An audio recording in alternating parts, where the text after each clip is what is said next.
मनुष्य की बर्बादी के दो कारण। एक बौद्ध कथा। बहुत समय पहले की बात है। एक छोटा गांव था जहां लोग सादगी और शांति से जीवन व्यतीत करते थे। इस गांव के पास ही एक बौद्ध मठ था जहां एक प्रसिद्ध बौद्ध भिक्षु रहते थे। उनके ज्ञान और ध्यान के कारण दूर दूर से लोग उनसे मार्गदर्शन लेने आते थे। एक दिन एक नौजवान उनके पास आया और उनसे पूछा, गुरुजी, मैंने सुना है कि मनुष्य अपनी बर्बादी के स्वयं जिम्मेदार होते हैं। क्या आप मुझे बता सकते हैं कि मनुष्य की बर्बादी के मुख्य कारण क्या है? भिक्षु मुस्कुराए और बोले, इस प्रश्न का उत्तर देने के लिए मैं तुम्हें एक कथा सुनाता हूँ। इस कथा में तुम अपने प्रश्न का उत्तर पा सकोगे। दो भाइयों की कथा। किसी समय की बात है, एक नगर में दो भाई रहते थे। उनके पिता एक साधारण किसान थे जिन्होंने कड़ी मेहनत और ईमानदारी से अपने परिवार का पालन पोषण किया था। उनके पिता अपने बच्चों को हमेशा सिखाते थे कि जीवन में सफलता पाने के लिए मेहनत, धैर्य और सही मार्ग पर चलना बहुत जरूरी है। परंतु जैसे जैसे दोनों भाई बड़े हुए, उनके व्यक्तित्व और सोच में अंतर आने लगा। बड़ा भाई मेहनती, ईमानदार और अपने पिता की तरह धैर्यवान था।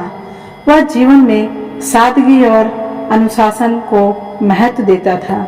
दूसरी ओर छोटा भाई आलसी, स्वार्थी और त्वरित सुखों की खोज में लगा रहता था। उसे अपने परिवार से कोई लगाव नहीं था, बल्कि वह चाहता था कि बिना कुछ किए ही उसे धन, वैभव और सुख मिल जाए। वह अपने बड़े भाई का मजाक उड़ाता था, कहता, तुम्हारी सादगी और ईमानदारी तुम्हें कुछ नहीं दिलाएगी। असली मजा तो तुरंत परिणामों में है। आलस्य और वासना बर्बादी के दो कारण। समय बीता और दोनों भाइयों की राहें अलग अलग हो गईं। बड़ा भाई खेती और व्यापार में जुटा रहा और उसने ईमानदारी से काफी धन और सम्मान कमाया। दूसरी ओर छोटा भाई अपने मित्रों के साथ शहर चला गया, जहां वह आलस्य, वासना और तुच्छ इच्छाओं में फंस गया। उसे काम करने की कोई इच्छा नहीं थी, बल्कि वह शॉर्टकट से धन कमाने के तरीके की तलाश में था। कुछ समय बाद छोटे भाई की सारी जमा पूंजी खर्च हो गई। उसने जो धन जल्दी से कमाया था वह उसके आलस्य और अनियंत्रित इच्छाओं के कारण खत्म हो गया। उसकी परिस्थिति बहुत खराब हो गई और उसे किसी से मदद मांगनी पड़ी। वह अपने बड़े भाई के पास लौट आया और रोते हुए बोला, भाई, मुझे माफ कर दो। मैंने जीवन में गलत रास्ता चुना और अब मैं बर्बाद हो गया हूँ। क्या तुम मेरी मदद करोगे? बड़ा भाई उसे देखकर दुखी हुआ, लेकिन उसने कहा, मैं तुम्हारी मदद करने को तैयार हूँ, लेकिन पहले तुम्हें यह समझना होगा कि तुम्हारी बर्बादी के पीछे कौन से कारण थे। छोटा भाई ध्यान से सुनने लगा। बड़े भाई ने कहा, तुम्हारी बर्बादी के दो मुख्य कारण थे, आलस्य और वासना। आलस एक ऐसी आदत है जो धीरे धीरे व्यक्ति को अंदर से खोखला कर देती है। बड़े भाई ने समझाया, जब व्यक्ति आलसी होता है तो वह मेहनत से भागता है और हर चीज का शॉर्टकट ढूंढता है। उसे लगता है कि बिना मेहनत के भी वह सफल हो सकता है, लेकिन असल में ऐसा नहीं होता। जीवन में सच्ची सफलता उन्हीं को मिलती है जो मेहनत और धैर्य के साथ अपने लक्ष्यों की ओर बढ़ते हैं।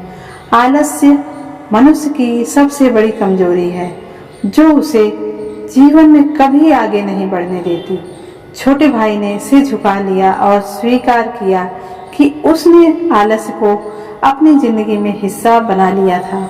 उसने कभी मेहनत का महत्व नहीं दिया, सुखों के पीछे भागता रहा, जिसका परिणाम यह हुआ कि वह कुछ भी हासिल नहीं कर सका। वासना।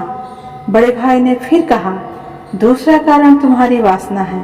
वासना सिर्फ शारीरिक इच्छाओं की तक सीमित नहीं होती, वह यह दृढ़ है जो व्यक्ति को हर समय और अधिक पाने के लिए प्रेरित करती है, चाहे वह धन हो, सुख हो या कोई और भौतिक वस्तु। वासना की कोई सीमा नहीं होती और जब व्यक्ति इसे काबू में नहीं रखता तो वह अपने जीवन के मूल्यों को भूल जाता है। तुम्हारी वासना ने तुम्हें भटकाया। तुमने अपने सुखों की पूर्ति के लिए अपने उसूलों और मूल्यों को त्याग दिया। तुमने कभी यह नहीं सोचा कि सही और गलत क्या है। इस वासना ने तुम्हें आलस्य में डुबो दिया और अंततः बर्बादी की ओर ले गई, ज्ञान और मोक्ष की ओर मार्ग। छोटे भाई ने अपनी गलतियों को स्वीकार किया और बड़े भाई से मार्गदर्शन की मांग की। बड़ा भाई उसे मठ ले गया, जहां उसने ध्यान और साधना के माध्यम से आलस्य और वासना पर नियंत्रण पाने का अभ्यास किया। धीरे धीरे उसने अपने जीवन में सुधार किया और सीखा कि सच्ची सुख और सफलता मेहनत, धैर्य और संयम से मिलती है। निष्कर्ष। बौद्ध भिक्षु ने युवक को कथा सुनाने के बाद कहा, इस कथा से हमें यह सीखने को मिलता है कि मनुष्य की बर्बादी के दो प्रमुख कारण होते हैं, आलस्य और वासना। ये दोनों ही गुण मनुष्य को उसकी मूल शक्ति से दूर कर देते हैं और उसे भटकाव की ओर ले जाते हैं। यदि मनुष्य की इन दोनों पर नियंत्रण पाले तो वह जीवन में सफलता और शांति प्राप्त कर सकता है। युवक ने भिक्षु को धन्यवाद दिया और उनके द्वारा दी गई शिक्षा को अपने जीवन में उतारने का संकल्प लिया।